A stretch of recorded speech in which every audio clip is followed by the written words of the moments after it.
Welcome to Storyteller, the Storyteller. It's creative conversations with me. I'm Shannon Cason. Today, Storyteller, the Storyteller is where I talk to storytellers, talk to people who go on stage and actually tell stories. But I'm talking to, because on my travels, I've met so many people. I've met comedians, writers, improv artists, all these different people, but all of them relate to that going on stage and sharing your story. So today, I'm talking to Jonathan Pitts. Now, I met Jonathan.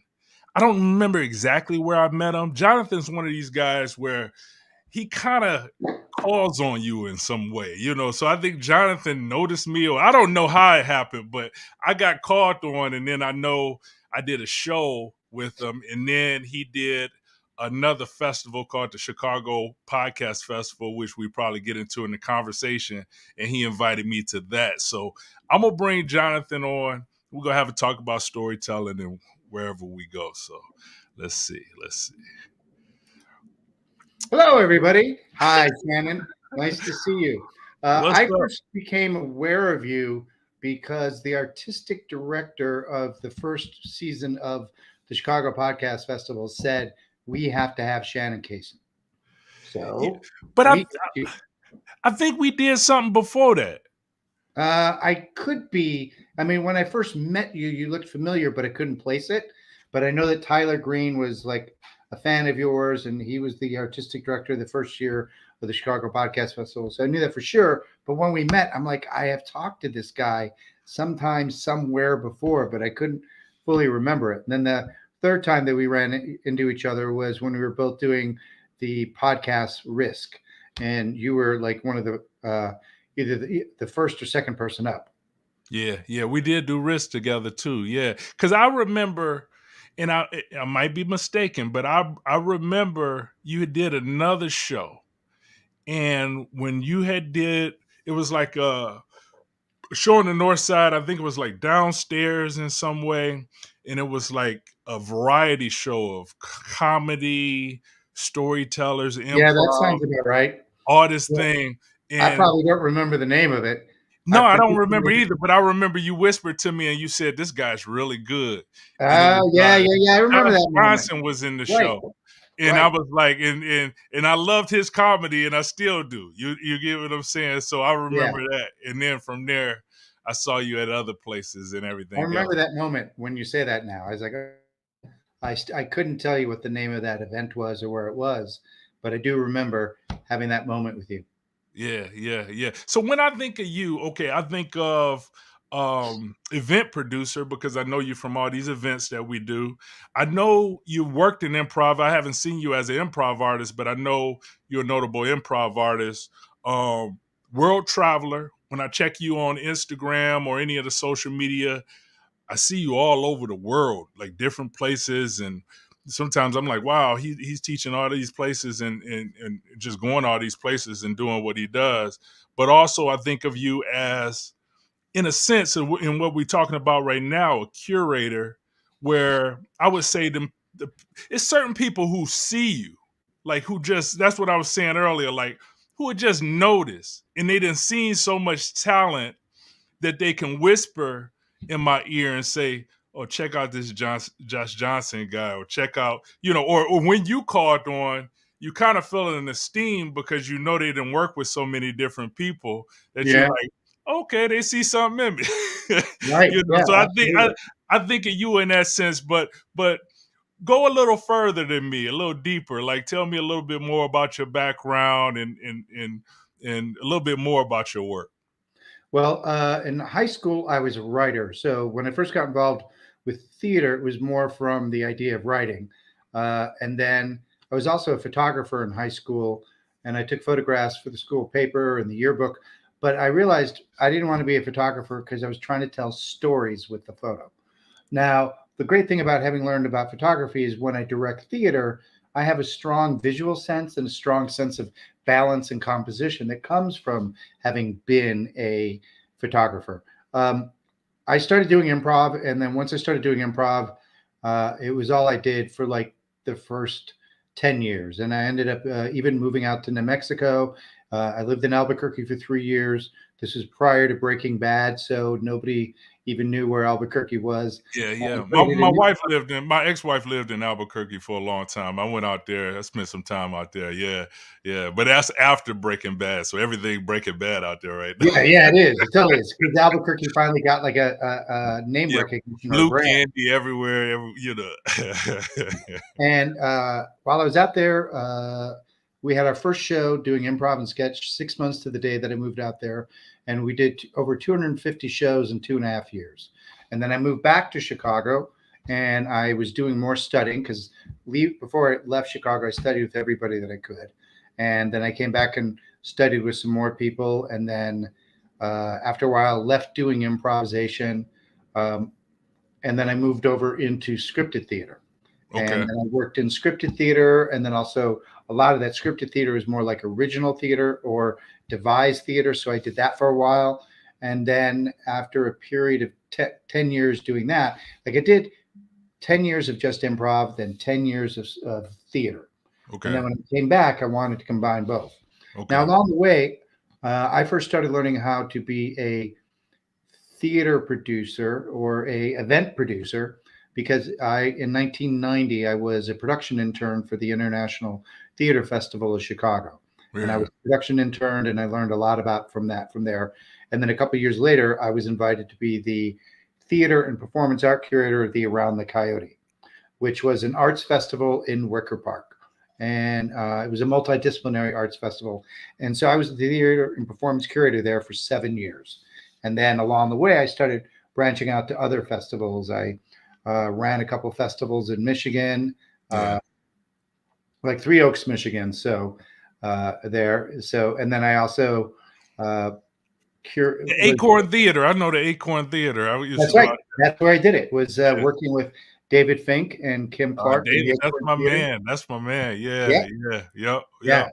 So I did a couple of festivals out there with David and Kim, and then I also did some more other festivals in Chicago. And along the way, I thought, Chicago does not have an improv festival, and that makes no sense to me because we are the birthplace of modern improvisation.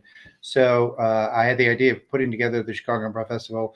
I reached out to a friend of mine who I worked on a child's festival, a kids festival that Maggie Daly oversaw for a couple of years, and so the woman that I reached out to, her name is Frances Callier.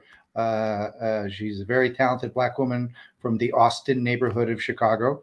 And so we put together the Chicago Improv Festival and we worked together for 3 years. And then she moved to LA and now she's on TV and radio and performs as Frangela, if anybody ever knows that. But her name is Frances Callier. And then I Mhm. kept going producing the Chicago Improv Festival. So I produced the Chicago Improv Festival or executive produced it for 20 years. Yeah, yeah. So there's a reason why pretty much everybody in Chicago only knows me as an event producer because Mhm. for 20 years, that's what I did. And Yeah, the people yeah, that knew me doing improv or theater before then were so long gone from the scene. It was like, a different era. yeah, So I know that for 20 years, being the person who created the events, and I also created a college improv tournament and a teen comedy fest. It was part of my job to look for talent in that way. I yeah, always yeah. thought of myself as an artist producer rather than a producer businessman. Well, But it is different if you've done a thing and you're watching other people do a thing. And that's right, even me saying to you at the beginning, seeing so many things and then noticing different people who doing the thing. You've seen it so much, you've seen it over and over again. And the one thing that really stuck out to me in as you was telling me more about your background is you were saying I studied for 10 years. yeah, I it's studied. very, yep. What is that? What is studying a craft? Well, I would say it was more like 5 years. I consider it like getting an undergrad in improvisation. I studied taking improv classes with everybody that I could. And fortunately, at the time, the people that were teaching in Chicago were sort of the pioneers of this work. So I Mhm. had a chance to directly study with them, which was for me an easier route than what developed later on with training centers, because instead of having to go through 4 classes to get to the person I wanted to study with, they were just right there. They were Um, doing it. Yeah. and then in New Mexico, being out there for 3 years, That was sort of like getting the equivalent of a master's in theater because I studied directing. I took my first acting classes, but I also took theater production, and I also learned about publicity because the group that I had in New Mexico, the guy I was co-producing it with, his wife owned a public relations agency. So Hmm. from her, I learned how to do PR and write press releases and what we were looking for. And we got a lot of press in New Mexico. And so I learned a lot from that. So that was really like getting a master's. And But then coming back, it sound like to me that studying is like doing the thing in a yes, sense. it is.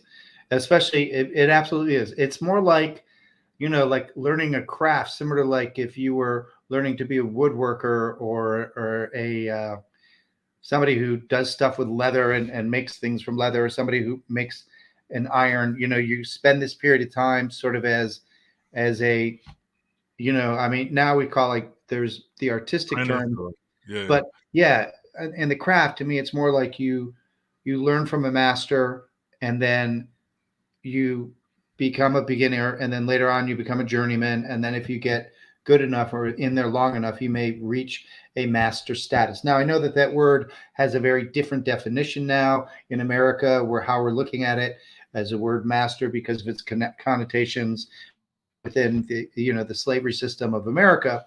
But in the idea of like mastering a craft rather than being a master, that still makes sense to me. Being able to teach I it. never ever thought of master that way. You There know? are some people that do now, Yeah, and yeah. me, more like, I never it never occurred to my mind. I guess I watch a lot of kung fu movies and stuff like that. And right, I was just actually talking to my dad when we were working out. Me and my dad was at the gym working out, and my dad, studied martial arts, different martial arts, and he was talking about a guy he had met, and he was a master of whatever craft he was, and we was talking right. about. But I never think about it in that sense. But it's interesting that some people do, because but at the same time it is a word that's thrown around, like because I've had people call certain people master of whatever it is, you know, master, and I'm like, but I like the idea of studying too, where it's And we, like and I look at studying and it's like when I'm doing when I would consider a thing studying, it's like I fully saturate myself in something, like to the point yes, where I'm watching it all the time. I'm I'm allowing myself to make mistakes almost to where I don't want to just do what I know is going to work. I can make work. I want to try something just totally offhand and see if that can work and try it again until I can make it work and those things like the studying. That's what yeah. But I I don't, was, yeah, you probably know that deeper than me. Yeah. I was never called a master of improvisation until I started teaching and performing in Asia. So, and then, one of the theories that I have is you cannot call yourself a master. That is something for others to call you. If you I like put that. that, if you put that title on yourself, no, you're not. But if other people say that's a master of this thing, then you probably are. That's good. That's Just good. like just like you can't claim somebody and say I'm mentoring them.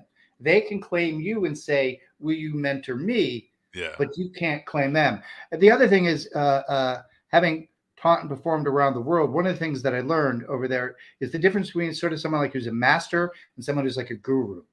And that is that somebody who's a guru of whatever it is, their primary relationship is not with the art or the craft, but with their followers. Whereas a master of that art or craft, their primary relationship is with the art or the craft. It is Hmm. an endless muse that you continue to learn from.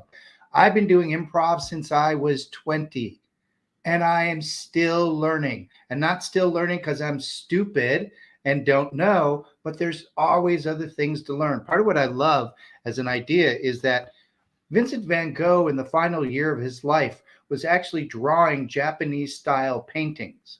And he hadn't yet lived long enough to incorporate what he was getting out of doing them. He was just learning how to do them exactly and precisely.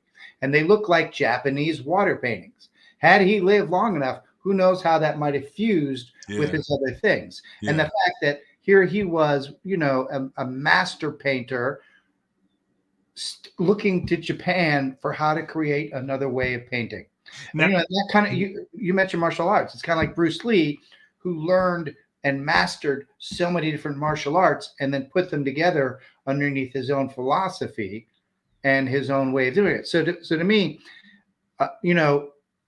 when you become a master, there's more to learn, and that your primary relationship is with the art and the craft, yeah. not the people who applaud you. Which are you?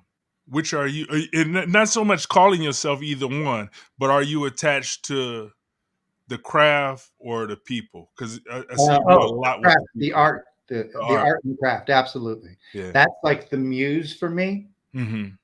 rather than the people that applaud or the people that may follow. Yeah. Yeah. And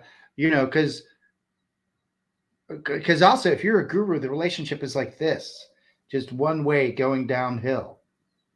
And how empty do you have to be to get fulfilled on the inside from all this adoration from other people, to where they're giving up parts of themselves for you? Versus, when you nail a story, when you have a great podcast, when you achieve something artistically or within the Yeah. craft, it Yeah. is fulfilling on the inside of you. Yeah. And that to me is something that can be pursued. I also have a real big theory about the difference between perfectionism and excellence. I think perfectionism is a disease. It's a disease of deprivation, because aiming for perfectionism, you can only get it just once. Hmm. And then even if you do achieve it, you should be doing this all the time. Yeah. Yeah. Whereas if you aim for excellence, excellence can be achieved, it can be enjoyed, it can be renewed. Yeah. Much more like sports teams. You win a championship and then you try to win it again. If you win enough, maybe you're a dynasty. But if you're like, well, unless we win the championship, everything else sucks, Yeah. that to me is like an attitude of The, deprivation. perfectionism can get destructive in certain ways, and it's not a thing that you probably me or you don't know that feeling, right? So you wanted something to be perfect, or you'll notice that you'll do like the procrastination about it. You'll wait too long, or you'll be scared to launch, or all these other things, because you need everything to be perfect. But it is destructive in the way where it's kind of like it's no self-compassion towards you just doing it. You almost beat up on yourself, and can be destructive to yourself, because you can't reach that perfection that you see in your mind. But excellence can grow too. Like if you start something, and that's where I look at a lot of things. I'll do it and I know it's good, but I'll be like, this I still feel a little cringe about it or something, but I want it to get better, and then I'll know, okay, I nailed Wanting that it to get better one. is not. Yeah, Here's the thing with perfectionism: if you don't hit perfectionism, you failed. yeah, I got If you. you aim for excellence and you don't hit it, you could be very good or even good. Yeah, But perfectionism is all or nothing. yeah. And that's where, the growth comes from aiming for excellence while celebrating everything that you achieve. You went through your career a little bit. Did you have a vision for your improv career, for your No, career in improv? no. It was, I like the philosophy as expressed by Joseph Campbell: follow your bliss. And by following your bliss, doors open up to you and paths open up to you that are yours, rather than, I don't think you can have a career planned out in the arts. You can maybe have a career planned out in the arts if your goal is to be a managing director, or, because even artistic directors have other things they have to do. I think there is no career path in the performing arts or in the arts. There Yeah, no, is, though, direct a career vastly path. Yeah, different set of payoff. yeah, Why you do it is for a whole different reason. It's not like, I'm going to get this job, I'm going to join a law firm, I'm going to do this, then I'm going to retire by 55. There isn't that. And that's the other thing, is those of us in the arts, we also tend to do this for life. And when I have dealt with other artists, from working with the Around the Coyote and other things, working with people of all different disciplines, I've started to realize that we all walk the same path in the arts. We just wear different shoes. mm-hmm, mm-hmm, The shoes of a dancer are different than the shoes of a bass player. mm-hmm. But we're all kind of walking that same path. Yeah. Um, and so after 20 years, I decided that it was time to stop producing the Chicago Improv Festival because I'd spent so much time taking care of other people as best I could by through those events. But I Hmm. wanted to get back in touch with being the artist who I was before I ever became a producer. It kind of go back to that whole thing. Like you always had a focus on the studying of the craft, of being Right. a part of the whole craft, and you can get caught up in and then it's all personal too, because some people may just find joy into just. And you do help a lot of people, but just that may be their goal. Like they turn into that's their fulfillment is doing the Improv Fest and continuing it for years and years and Or years. a podcast festival Yeah, or any yeah, of those. yeah. Yeah, and Why did you start the Improv Fest? You said you just hadn't seen anything like that, and in then Austin, Texas, there was at the time in Austin, Texas, they had the nation's biggest improv festival. And okay, I was like, why not Chicago? We invented this thing. And then I was like, there is no improv festival in Chicago. That just doesn't make any sense to me. So Francis and I planned it out for like 9 months. We created a 1 year plan, a 3 year plan, a 5 year plan. We got it up in its first year by renting out the Annoyance Theater for the first week. Had about hmm 30 acts, including one group from Canada.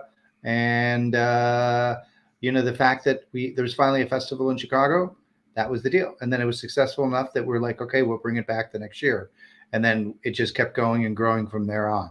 what Uh, what what what all? Because I'm imagining, because I know even small events, like when I've done little events at jazz clubs where I'm doing that event, I'm pulling out my hair. I got so many things going in my head. What is it like producing a citywide event? Like what all goes into that? Because it might be people out there who really want to know about it, or if they want to bite that sure. off. Well, talk about pulling out your hair. At its biggest, the Chicago Improv Festival had 250 acts at 20 theaters over 1 week. And that was from all over the world.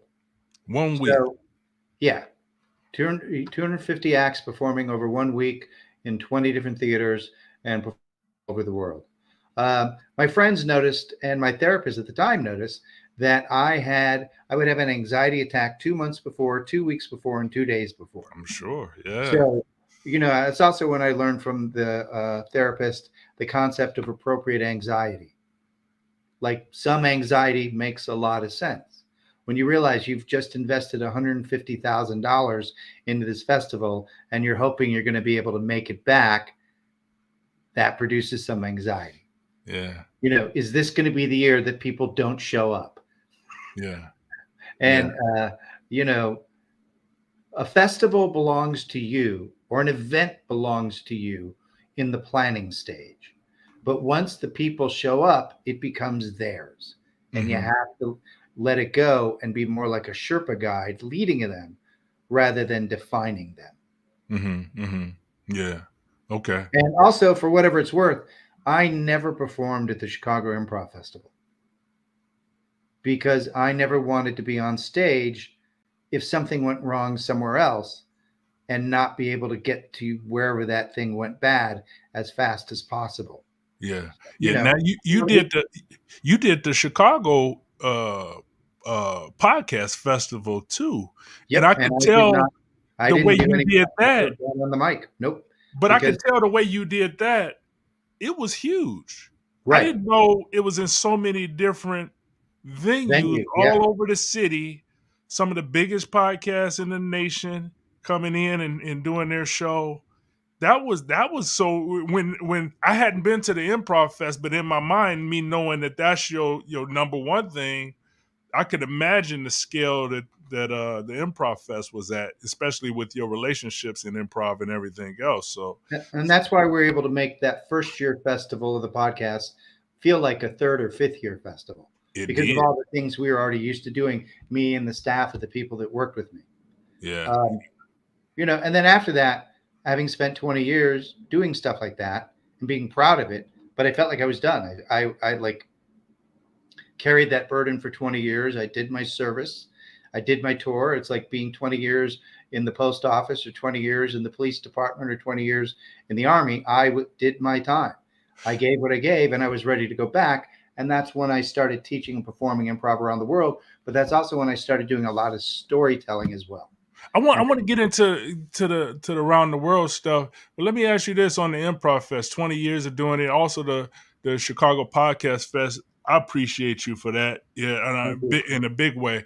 Thank you. But then, did do you miss it? Do No, you feel the appreciation from it? And I'm done with it. I don't miss it. Like, you don't miss it? Okay, no, no, I would not want to go back and do it again because I'm done. you did that. I made those paintings. I'm done with that. I made those montages. I made those displays. Those things, what they are. I'm done. You That's know, something else. yeah. Like I can't. I look at other festivals and I'll sit there and go, "Oh, that looks fun," and I'm never like, "I want to go do it." I mean, like in terms of producing, I'm used to being behind the scenes. I'm used to being at the back of the house, but I don't think I've seen a single festival in any artistic discipline that I've looked at and thought, gosh, I would like to see if I could work with them next year as a producer. Every single time it's like, nope, that's cool, but I'm done. And, and at other points, I've been at some other festivals and it's sort of like, oh, I can be kind of like, oh, look, your house is on fire. Good luck with that. Let me know how it goes. Nah, I get it. Because I it's get it. not I my get it job totally. to solve anymore. Yeah. No, I get it. And then you have more. You have more things that you're interested in. Like you talk about the teaching that you probably had always been doing the teaching as well. And then, okay, storytelling because you brought it up. I know we've done a show together, but is that something that you really, because I know like people who had a lot of experiences have stories. You're not afraid of an audience, so of course you're going to tell stories in front of an audience. But have you thought about that, like sharing your stories on stage, solo Yeah. show, any of that kind of thing? I've been doing storytelling as sort of like a side hobby Okay. since about 2002. And then, so it wasn't like the main artistic emphasis for me, but it Yeah. was like a side thing to do.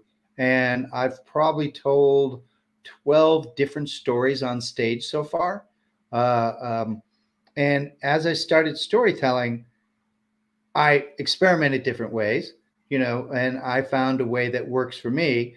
And it was interesting when I was on the show Risk, assigned me a coach, Yeah. and the coach was very well meaning, very accomplished, Yeah. but he didn't get me. Like, which wasn't his fault, but he didn't get me. I come at things from an improvisational angle, and he didn't. And Okay. as a coach, he was probably used to really helping people that were not used to being on stage, that weren't used to shaping things. At the same time that I was doing storytelling on the side, I also created a long form narrative based ensemble improvisation show that was more a devised theater piece called Storybox. Okay. And I've performed that around the world. And doing Storybox, we're improvising, but we're using sticks and cloth on stage to create theater. And we have three forms of narration that happen. And it's a very narrative driven show. And the arc of the piece is who the character is that the audience gives us in the beginning. They give us suggestions about the character, and then we build the character. Who that character is at the beginning of the show is not who they are at the end, and that's That's the the arc. whole idea of the story, Yeah, changing the characters. yeah, Yeah. yeah. And I get. and doing that around the world and doing it with sticks and cloth, I really gained a really deep, innate sense of story. Yeah. And and then I also have taught at Piven Theater, which uses story theater, which is a series of story theater techniques that would have been on Broadway, developed by Paul Sills. So that's part of what's influenced me, along with long form improvisation. But Storybox, a friend of mine said, it's improvised, but it's not improv. And we would have audiences laugh, but also cry Yeah. and be Yeah. amazed at some of the beautiful imagery that we created. Yeah. And we could get one character and explore the life of that character. And we could go for like, the longest our show ever was an hour and 40 minutes nonstop. Wow. Okay. And and that's developing side characters. In church, you get up and do this. But people were interested in church. I gotta leave. But Right. Right. people were engaged the whole time. No, that's Yes. so. And and from that we created sub stories, and I learned, and certain sub stories are based from different writing techniques of different authors that sort of influenced. Like there was a sub story, or a point that we would do was called the Irving, and Okay. that was, we would then narrate the future of a small character, their future, but we would never see them have that future. It just gave us, because John Irving does that a lot in his novels, Yeah. where Yeah. he'll suddenly say something about a character, like a minor character in the scene that's happening, the Yeah. milkman. And Yeah. the milkman is not going to become an important character in the show. He's not going to become an important character in the story, but he is there. And so to do the Irving, someone would step forward and say, in 5 years' time, this milkman is going to draw a lucky lottery card and win enough to retire. Yeah. And then No, I love that. I and love that. then it might be a cue for Yeah. the actor to just in that scene play the milkman, always going looking for money, or like it's No, not. I love that from the standpoint of even story and loving storytelling. Like I love author. I love John Irving. So I like little stories where you can the side characters Right. and the reader wonders about the side characters or wonders about like what was that limo driver. I wonder what happens to him. And that author, if they want to, like Elmore Leonard does it a lot, like where they'll be later on they'll be the lead character in more Yeah, novels that's down what's the road. amazing to me. Yeah, Like, I'm sure if you had the same group of improvisers, the same cast of 10 together for about 5 years, you could get to that level that Elmore Leonard does, while but doing it through improvisation. But yeah, it's hard enough keeping track of one character with minor characters yeah, without switching your leads as you go. yeah, But some of the other art stuff that influenced me, we had a thing called Campfire Tales. That would always be a tale of the past, where it would be narrated from the side, but the people would be moving as if in a memory and not speaking with their mouths, but showing it through their bodies. One was based on the hero's journey. Another one was based on Arabian Nights, having a story within a story within a story, and then resolving it and returning. So there was all these different ways of telling stories within stories while still affecting the overall arc of the main character, yeah, yeah. and giving life to all these other characters. And by having those little moments of those other characters, it showed that any one of these people any one of these characters could have been the main character, but we're Yeah. focusing on this. Everybody's important, just like in Yeah, life, you know. Yeah, yeah, yeah, yeah. The guy who knocks on my door and the Amazon guy who dropping off the thing, you know, he's more than just the Amazon guy. He has a right. life as well. Yeah, and that's I love stuff like that. Now, in you telling stories on stage, because you was getting to that, Well, that influenced me on how I what is one of your methods in that? Like you because you said it's right. more improvisational. Like what? How? Go into that a little bit. I'm curious Sure. about it. Doing storytelling, any story that I know that I want to tell, I know my first line, I know my last line, Wow. and then Okay. everything else is improvised within those two things.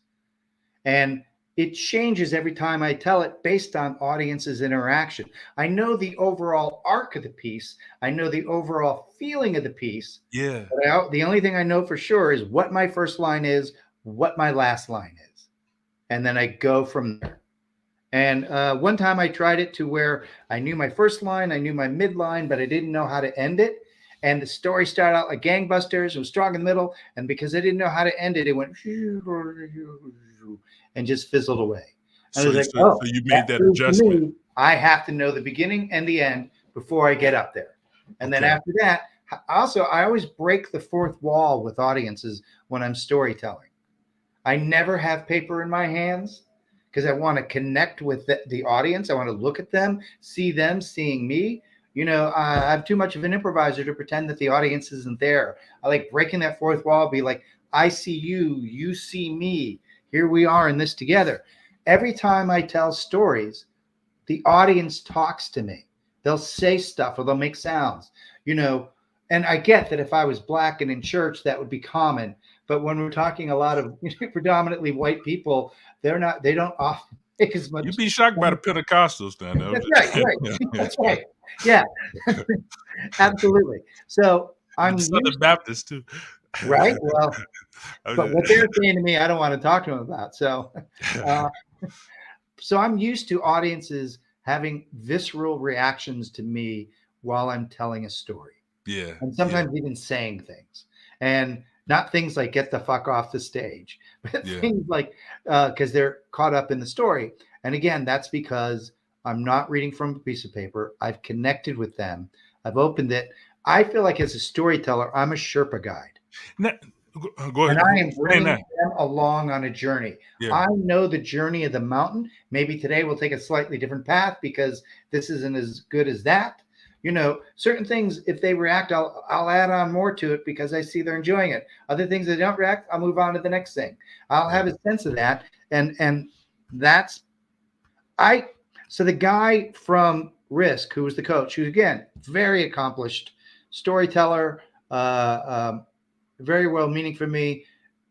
There was a couple things I learned from him that I liked that I applied to my story and Risk, but most of what he wanted me to do, I didn't do because yeah. I was like, Well, you kind of you gained the right to do those things that you need to do, artistically, but also you've built that muscle in a sense. And what you're sharing with me, right now, I'm getting a lot from because it is true in certain comedy, like stand up, unless they just going straight off of their notes. But if they feel like the crowd is responding to one particular joke, it's okay to milk that thing a little.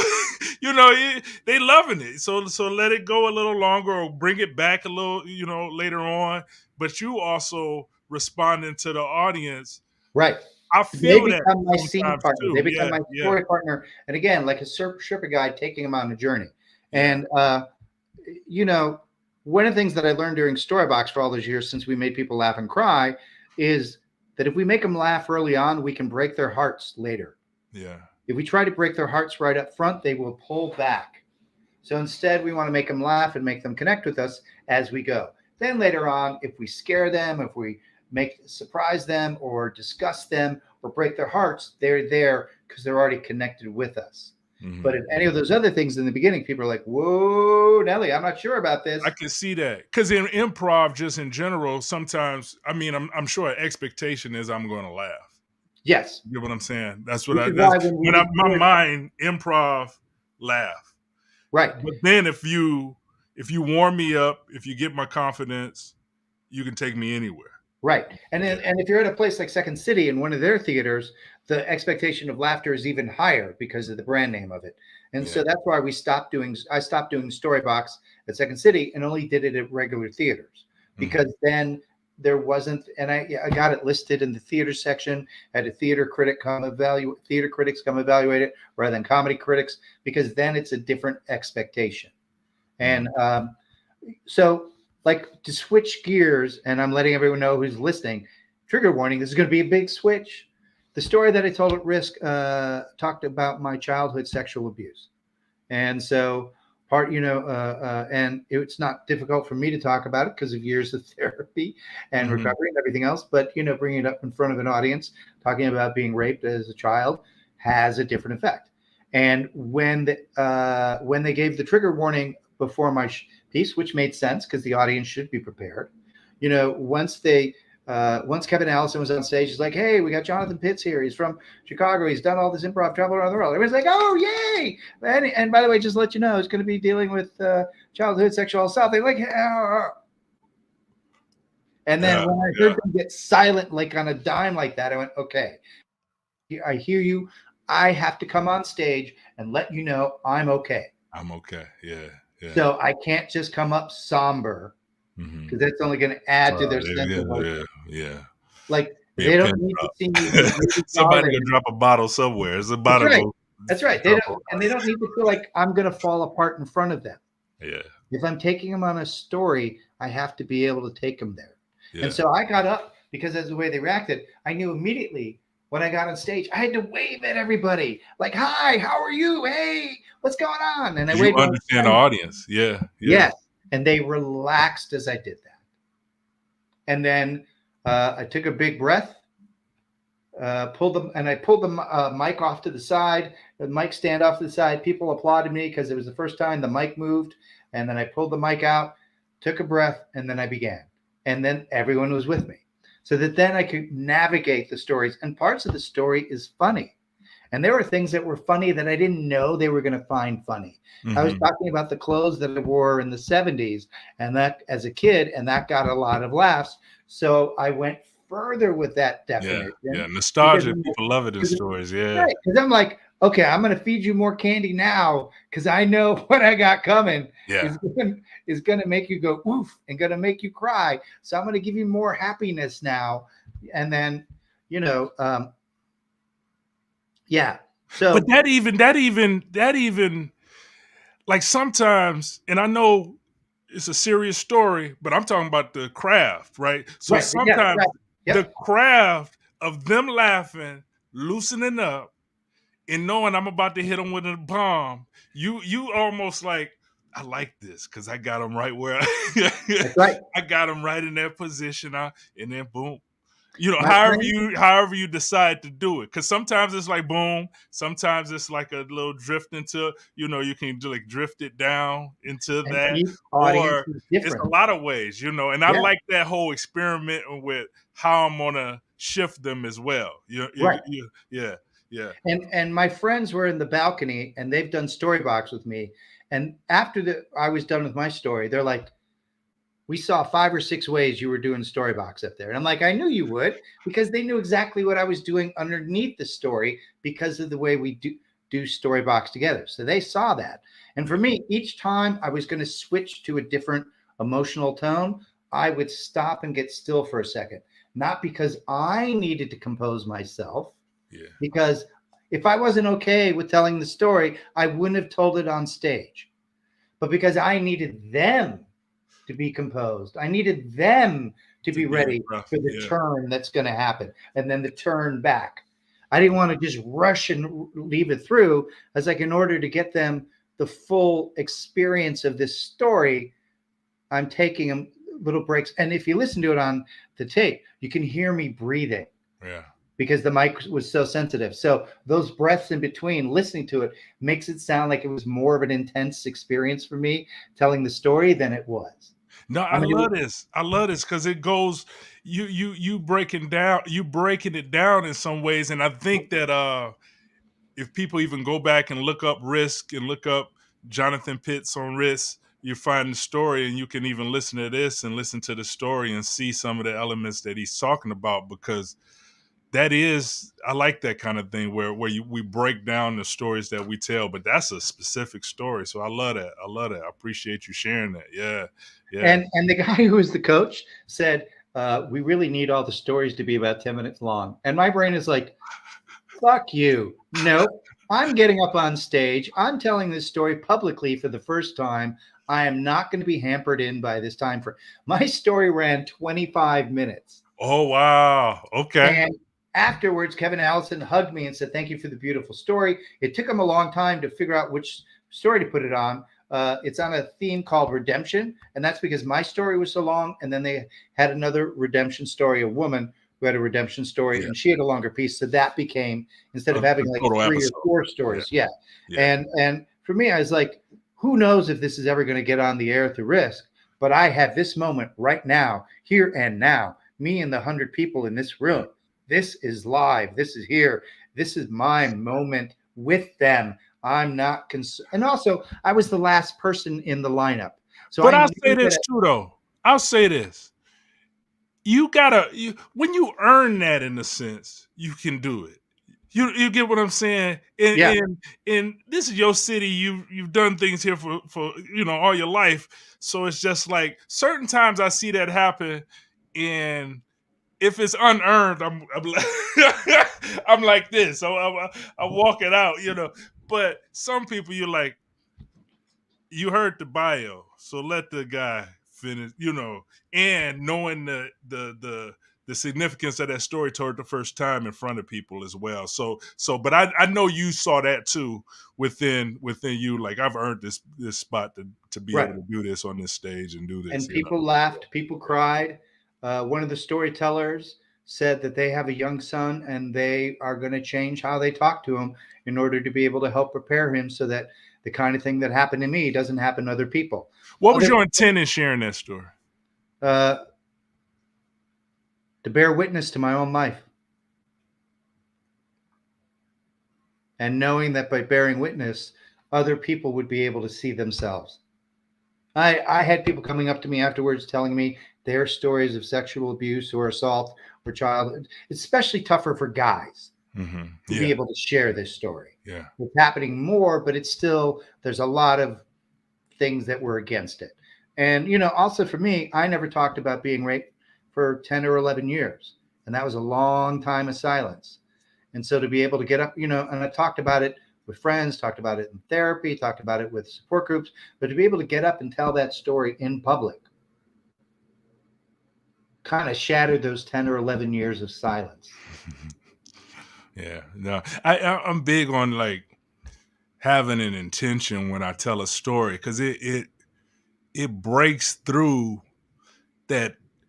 I'm kind of introverted, so it breaks through that, like not wanting to go on stage. It breaks through some of the apathy because I don't care sometimes. I'd be like, I don't give a fuck about So I'm like, but it breaks through that even where I gotta tell it because it needs to be told for these reasons, and you sharing the intent, and then that it touched others too. That's when you see that. That's kind of like a confirmation that it needed to be. And Yeah, that's the magic of storytelling, right?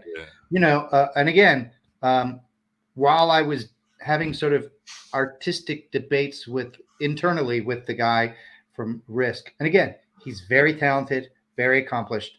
It's just that I do things differently. yeah, And so I reached out to a friend of mine named Orla McGovern, who is a storyteller and an improviser and a writer who lives in Galway, Ireland. And she and I conceptually co-created a improv and storytelling festival. Because of COVID, I wasn't able to go over there and produce it. So it only appeared online the first 2 years, and now it's got a life of its own. So I'm more like a guest artist rather than producing of it. But so I asked Orla because she's so talented. She makes her living at it. And I was like, this is what this guy is suggesting. This is what I do. What do you do? And, what do you as a lifelong storyteller and writer and improviser and singer and performer in Ireland, what do you do?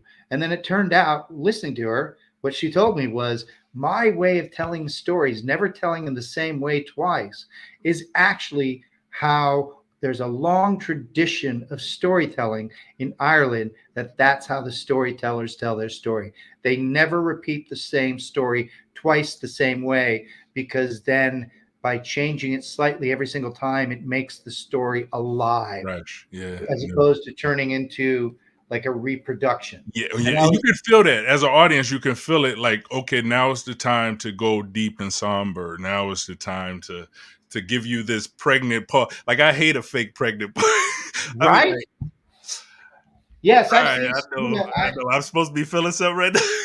Right. Or when I've it's seen like from the storytellers, heart, or right? yeah, yeah. And you When can they're just see that breathing and I like, can feel the breath, but sometimes them breaths is like I've practiced these two breaths. I'm gonna say, yes, they have. And it's so cardboard like that it feels like their act of trying to do that prevent me from having any inroads to their story. I just don't yeah, care. it hurts the stories. It hurts the story Yeah. many times. So to me, that thing of like, hey, we're going to be the moth. And again, the moth is incredibly successful, No doubt, no doubt. Yeah, organically yeah. successful. I learned a But lot from them. Yeah, right? But that thing of like keep your stories to 5 minutes in the smaller things. If you're going to put on radio, it's 10 minutes. The stylistic limitations that they put on it to make it be a moth story is a legit way of asking for stories to be because that's the moth style. But yeah. that's not what I do or who I am. And I was really glad to know I'm not just the pain in the ass, untalented, undisciplined improviser. I am actually doing the same thing that my Irish ancestry does in Ireland as lifelong storytellers, and with Ireland being known for its storytellers, I'm like, aha, I am part of that tradition. I'm gonna say this though.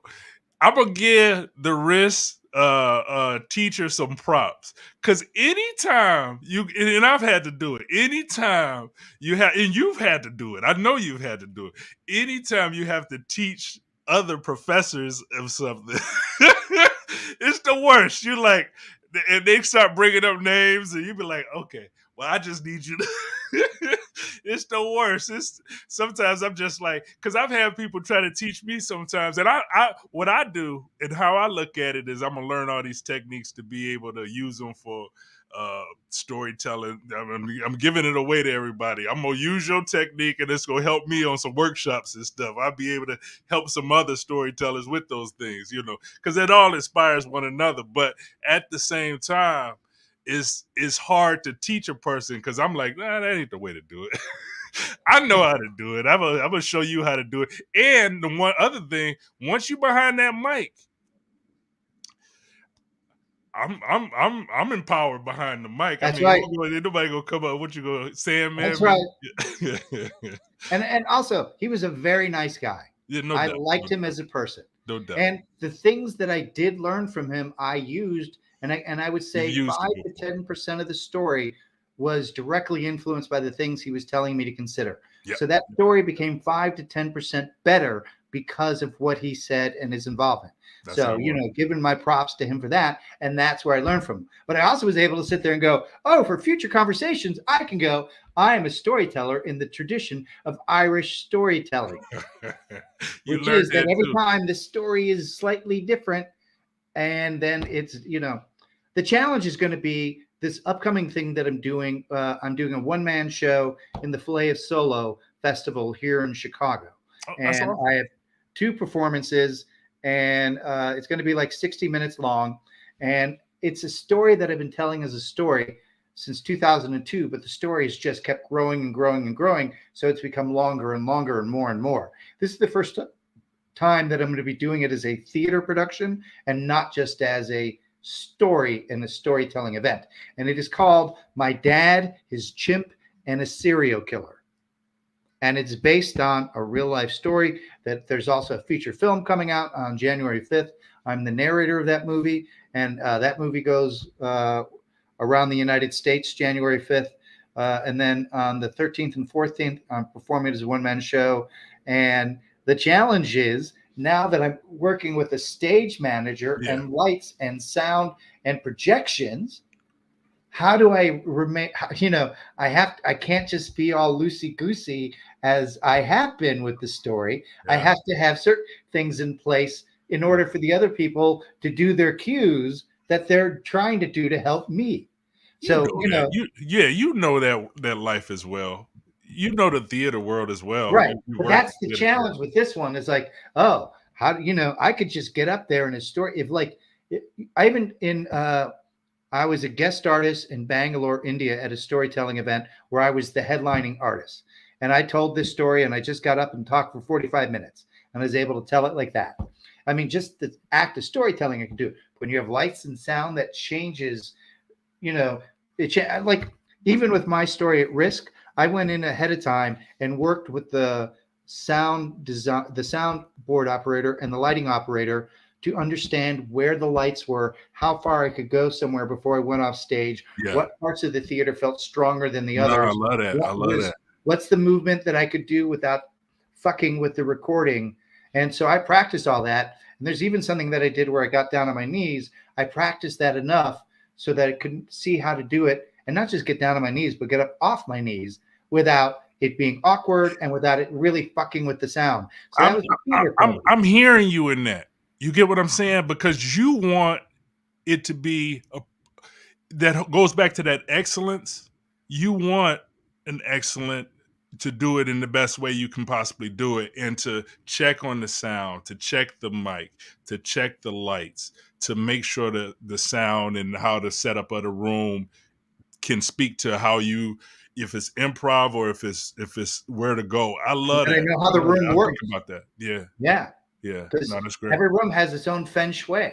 That organic vibe feeling of it. It's been times where I've changed stories, That makes sense. Walked in and I felt that audience and I'm like I'm not telling that story to this audience. Right.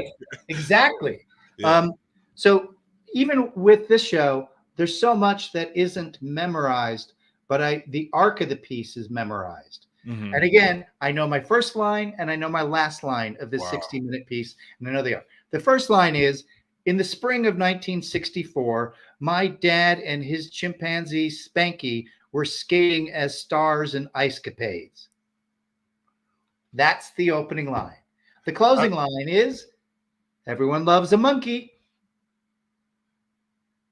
I'm gonna be there. I'm gonna try to come if I'm in the city. I'm gonna get tickets to that. I'd love to see it. I'd love to see you perform because I haven't seen you perform, and I'm appreciative of all that you brought to the city in all the performances that you've brought. So I'd love to see you perform.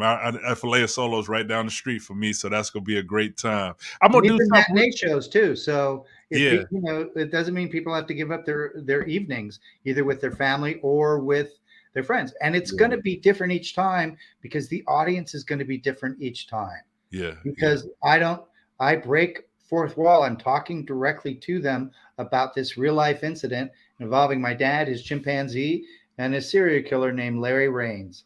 I'm gonna put you on the spot right now, especially as an improv. What is it? Improv artist or improv? It How, depends on who you talk to. Some people like improviser, some people like improviser. Improviser. some I don't know why it's so people hard for say me to say improv, improviser. but yeah. I started saying improv artists after Ken Nordine called us improv artists. Did you? Okay. Okay. I was like, I that's like from improv Ken artists. Nordine. I like that. I like that. But okay, I do this thing called Be Brutally Honest. It's kind of a storytelling thing. So it's a short story. You don't have to practice anything. It's real easy, you know. So we're in the holiday season. So these are the I'm gonna give you some categories. You tell me which category you like, and then I'm gonna give you some prompts. And if in one of those prompts a story jumps out to you, you can take that prompt and go, and we can talk out the story. You know, it All don't right, have to be I'm anything. good. Let's Yeah. see what you got. So the categories is food because it's the holiday season, gratitude, Thanksgiving just passed, and cuffing season. Cuffing season is relationships. During this season, people try to they want to get you in them handcuffs. Yeah, they need somebody for the winter months. So food, gratitude, or cuffing season. I'm going to go with cuffing season. Oh, look at that. Look at that. Okay. A story about when you were happy or unhappy to be alone for the holidays. A story about when you were happy or unhappy to be alone for the holidays. Or you can say pass and I'll go on to another one. I'm going to say pass because I already have a story in mind from a real life story that was direct involved with the cuffing season. That was a real life story, but I've never told it as like a story before. Okay, so this one is a story about when you were the toxic one in the relationship. A story about when you were the smack your head in a relationship or pass. um,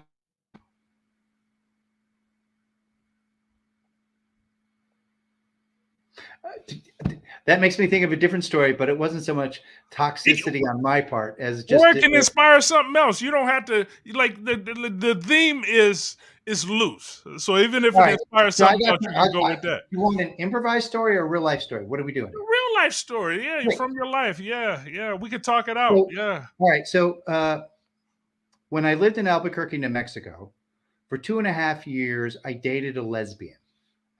She was a lifelong lesbian before me. Remained a lifelong lesbian after we broke up. So it wasn't like, there are a lot of lesbians in Santa Fe, New Mexico. It's like one of the lesbian capitals of America. So she Say was from capital. Santa Fe, and she, like I said, she was a lifelong lesbian before me, and then after me. But for 2.5 years, I was like a kind of a long blip, being that I was always straight, and she was then dating a straight guy while being a lesbian. And what I think about when I think about that cuffing season is that spending that first Christmas, and it might not have been the first, might have been the second. I'm bad on the history of it. But and by the way, I didn't date a lesbian because I wanted to convert her to heteronormativeness, the way people thought. What I liked about her was that she was angry and she was funny. And that anger kind of fit mine at that time, and that she was funny. That fit me as well. That's what I liked, rather than, oh, I'm another straight guy trying to convert somebody. Yeah. And so I spent Christmas with her and her family in Santa Fe, and it was such a sort of normal Norman Rockwell Christmas for everybody, but I could see how uncomfortable she was. She was okay. Yeah, because all of her both her parents and her sisters were all loving that I was there. Finally, Jennifer's with a straight guy. So they didn't know. They were thinking like that there was some shift or whatever. Yes, they were right. Okay. And so they were like, I was treated like a in homecoming hero. Jonathan, you want some more food? Oh, Jonathan, what do you think about the game today? Just all this sort of very, very traditional. You could feel it. Yeah.